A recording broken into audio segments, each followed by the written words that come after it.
Bueno, yo estudié en la ETSAM, eh, también hice un intercambio dentro del programa Erasmus con Oxford de un año, y después cuando terminé me dieron una beca que era una especie de premio, la Fundación Alfred Teffer, que era la beca Tessenow, y pude estudiar durante un tiempo, un año y medio en Alemania. En Alemania estaba en un momento muy particular. Yo llegué con una formación que era la típica de la escuela de arquitectura, muy centrada en una formación para una profesión que se creía fija, que se creía más o menos estable. Cuando llegué a Alemania me di cuenta de que la arquitectura era algo muchísimo más complejo. Por una serie de circunstancias llegué a Dresde y estuve allí viviendo mucho tiempo.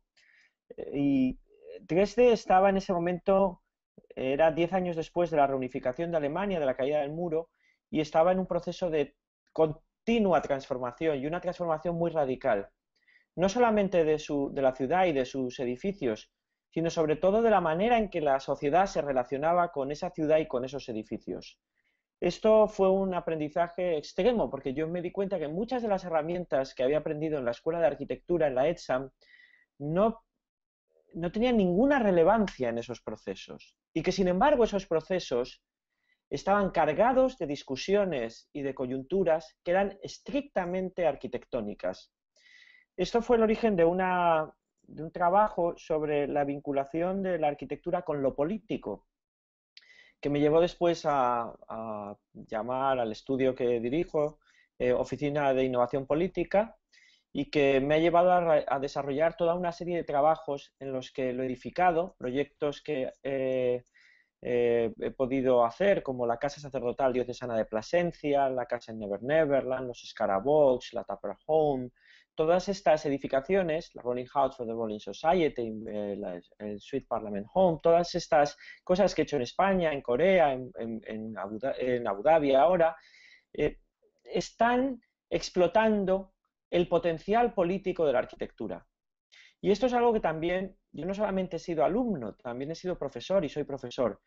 Fui durante 7 años profesor de la Escuela de Arquitectura de Madrid, de la ETSAM, he sido profesor de diferentes universidades, ahora mismo soy profesor de la Universidad de Columbia y dentro de unas semanas voy a incorporarme como director de un Advanced Study en la Universidad de Princeton y realmente creo que son los temas que en estos momentos pueden permitir que la formación del arquitecto no se conduzca a encajar a los arquitectos en un perfil profesional que ya existe y que ni siquiera es demasiado interesante, sino crear valor sobre la profesión de la arquitectura y desafiar esos perfiles y expandirlos en áreas donde la arquitectura pueda ser más relevante y donde básicamente pueda adquirir un valor social, económico, industrial, tecnológico mayor.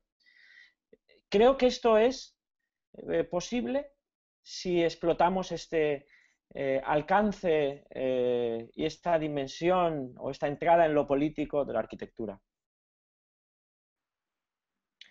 Bueno, yo creo que la disciplina arquitectónica está sometida a grandes desafíos.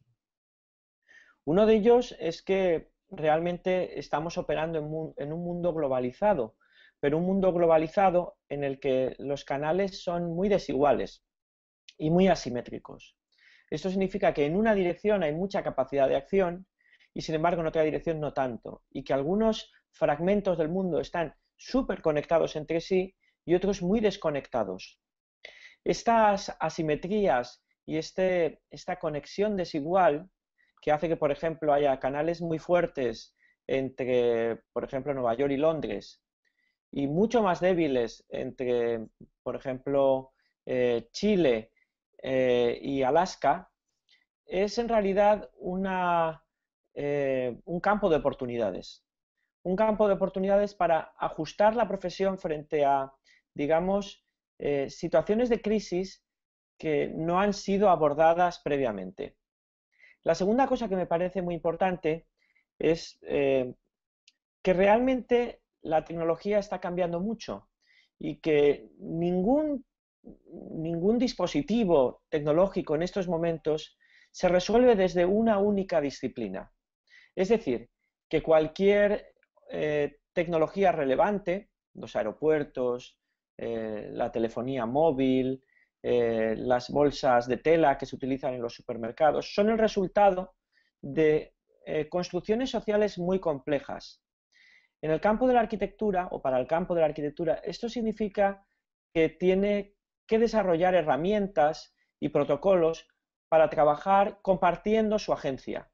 Compartiendo su agencia, desde luego, con otras disciplinas, también con los usuarios, con grupos de activismo, con toda una constelación de actores con los que hasta ahora no pensaba que tuviese que colaborar. Esto, desde luego, ha cambiado enormemente la arquitectura y lo que también hemos visto es que ha cambiado el pasado de la arquitectura y que arquitectos que, por ejemplo, antes parecían menos relevantes, como Cedric Price, sin embargo, ahora toman una importancia extrema, porque son las referencias que pueden permitir responder a estos desafíos. Una tercera cosa que creo que es fundamental en estos momentos es entender los desafíos ecosistémicos, que no es lo mismo que la cultura de la sostenibilidad.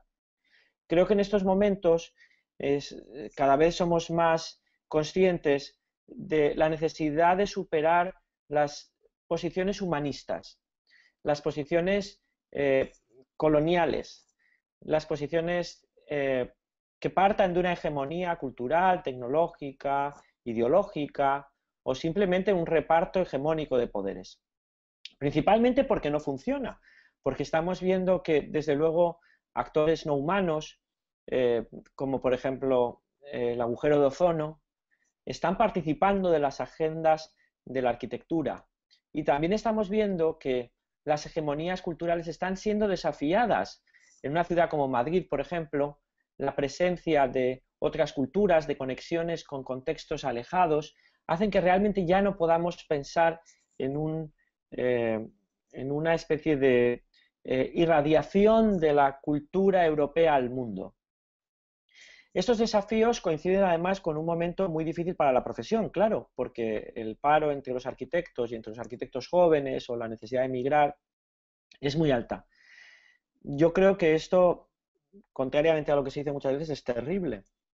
Creo que es importante entender que las economías y las industrias están diseñadas y que la arquitectura de alguna manera está sufriendo una especie de asedio en el seno de la Unión Europea, de muchos canales mediáticos, en los que también creo que es importante que la disciplina haga un esfuerzo por no perder espacio mediático.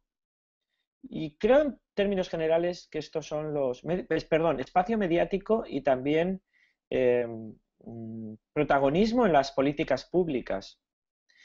Y en términos generales creo que estos son los desafíos que van a definir cómo va a evolucionar la arquitectura en los próximos años. Responder a ellos además es un reto y creo que corresponde a nuestras generaciones hacerlo bien y realmente encontrar un espacio en estos cambios y poder formar parte de su liderazgo. Bueno, yo creo que hay dos cosas que son importantes. Una es el flujo de información y de interacción. Es decir, yo creo que una de las cosas que de una manera más clara empodera a cualquier colectivo es la capacidad de ganar conectividad. Es decir, que se pueda hacer visibles los trabajos que está haciendo un grupo que a lo mejor está trabajando en una localidad pequeña, en Salamanca, por ejemplo, o que puedan interactuar con grupos que están muy alejados de ellos físicamente, que puedan participar en discusiones, que puedan acceder también a los textos y a los argumentos que se están produciendo en otros contextos. Creo que eso es una primera cosa que es muy importante. Pero la segunda también es crear un ambiente de discusión y de exigencia. De exigencia, por ejemplo, de posiciones, de clarificar las posiciones, de toma de partido, de argumentación, de construcción de puntos de no retorno, de asunción de responsabilidad sobre las implicaciones. Esto es súper importante. O sea, en realidad, la relevancia está es directamente proporcional al grado de responsabilidad que se asume. Y creo que una discusión como la que se propone tendría que incrementar el grado de posicionamientos disputados, por supuesto, diversos, pero posicionamientos al fin y al cabo de unas generaciones de arquitectos. O sea, si pensamos, por ejemplo, la importancia que tuvieron en un momento determinado los Smithson, fue precisamente porque en un momento determinado agruparon a una serie de arquitectos y asumieron la responsabilidad de proponer y de una forma de intervenir en la ciudad, una forma de construir el día a día, pero también decir contra qué iba esa forma de intervenir en el día a día. Esa toma de partido que está en todos los momentos en los que la arquitectura se hace relevante, es en realidad la manera de que emerja una generación o unas generaciones como las que pretende convocar Arquea Próxima como como un tejido que puede contribuir a la construcción de la realidad. Y yo creo que esto es lo que de verdad puede canalizar o puede desencadenar algo como o deberíamos intentar que desencadenase algo como las iniciativas de Arquea Próxima. Bueno, hay varias cosas importantes cuando se habla de ciudad y territorio. Ciudad y territorio se ha pensado que eran, digamos, distribuciones patch in the land, manchas en el mapa casi, manchas en el territorio. Es decir, que por un lado estaban las manchas grises que correspondían a la ciudad y que se podían más o menos marcar, y por otro lado estaban las manchas verdes o marrones según la zona geográfica, que se podían también identificar claramente. En realidad esto es una visión compositiva prácticamente y espacialista de fenómenos mucho más complejos. Entrar en esta complejidad es el objetivo que yo estoy planteando. Y esto supone una serie de desafíos. Lo primero, entender que las realidades territoriales y urbanas no tienen una localización espacial tan, digamos, simplificada. Que el día a día está construido como una interacción entre fragmentos que pueden performar como urbanos o como territoriales en la medida en que se asocian con otras cosas y que en último término son categorías que son extremadamente interdependientes. Un desayuno, en realidad, como se ha explicado muchas veces, es la construcción de todo un territorio, de sus agriculturas, de sus industrias, de sus infraestructuras, de sus reservas, de sus distribuciones especistas, de su distribución de poder. Un bosque es una construcción urbana hoy en día, de las regulaciones que se establecen en los parlamentos, de los experimentos que se hacen en las universidades, de los usos que se hacen de la madera en la construcción de los interiores domésticos. Esto hace pensar que, en realidad, yo propongo que más que hablar de esta distinción entre ciudad y territorio, hablemos de urban enactments, de enactaciones urbanas, de cómo realmente el día a día se construye en la conexión de muchas cosas diferentes, de fragmentos de realidad, de entidades muy diversas que solamente pueden estudiarse y diseñarse en sus performaciones. Esto es algo que enlaza de lleno con la tradición de la ecología política y que en realidad creo que es el desafío en el que las generaciones actuales, quieran o no, están inmersas.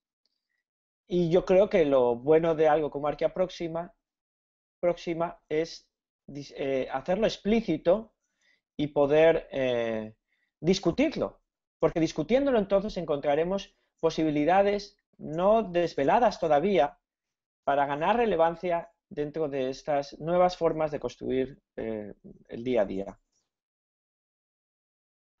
Bueno, creo que es muy importante no establecer discontinuidades entre la práctica y la teoría, la crítica y la profesión. establecer estas distinciones es algo que se está intentando hacer ahora en muchos momentos desde posiciones un poco desinformadas, pero en realidad la arquitectura debe reconocer que que cualquier acción arquitectónica tiene una responsabilidad que obliga a que los arquitectos reflexionen sobre lo que están haciendo de la misma manera que reflexionan los cirujanos o reflexionan los fontaneros. Es decir, cualquier actividad sobre la sociedad, y la arquitectura es una actividad sobre la sociedad, tiene la responsabilidad de generar también sus herramientas y discutirlas, no solamente aplicarlas acríticamente.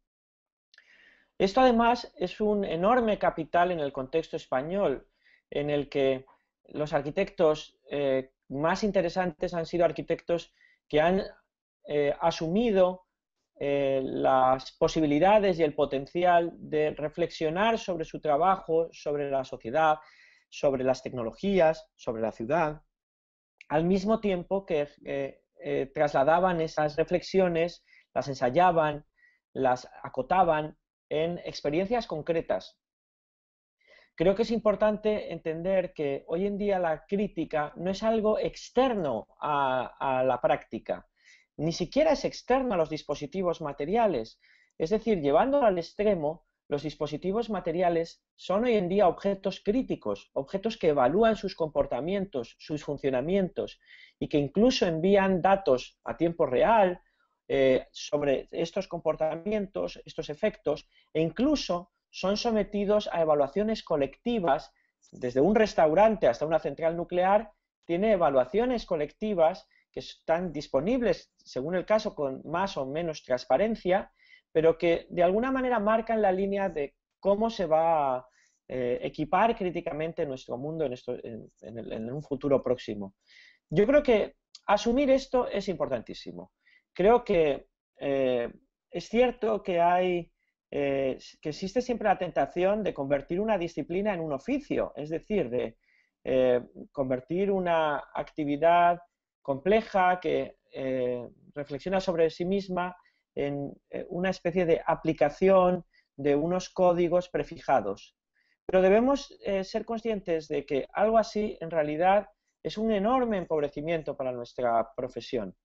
Creo que uno de los retos de Arquia Próxima sería, por ejemplo, poder reconocer que en las generaciones jóvenes que se están formando desde España o fuera de España, pero con algún tipo de conexión internacional que también pasa por España, existe además un enorme campo de actividad en el que las prácticas, las teorías, la crítica encuentran oportunidades para hibridarse, para producir trasvases, para performarse simultáneamente. Creo que eso debería ser uno de los objetivos de Arquia Próxima. Desde luego, una de las cosas que creo que hay que entender es que cuanto más compleja sea nuestra profesión y cuanto más responsabilidad asumamos, más relevancia social tendrá y más podemos explotar el potencial que de verdad tiene. Yo creo que una de las cosas buenas que puede traer en estos momentos Arquia Próxima es un espacio de optimismo y de cierta calma para poder discutir las cosas con cierta vivacidad. Y en vivacidad, con vivacidad me refiero con asumiendo cierto riesgo en los planteamientos, pero también discutiendo las responsabilidades que pueden desencadenar esos riesgos. Creo que eso sería algo muy bonito, porque también es cierto que el riesgo es una medida de precaución. No hay nada más peligroso normalmente que la parálisis. Y valorar esta necesidad y sacar partido a la posibilidad de moverse, de desplazarse respecto a lo conocido, que además no funciona demasiado bien, a territorios más aventurados, por supuesto, valorando lo que supone de riesgo, de desafío, de precauciones necesarias, pero también los riesgos que existen en no moverse, en consolidar modelos obsoletos. Es algo que puede hacerse en Arquea Próxima con cierta alegría. Y yo creo que esto, para mí, sería algo que hay que proteger, celebrar y también hacer todo lo necesario para que ocurra.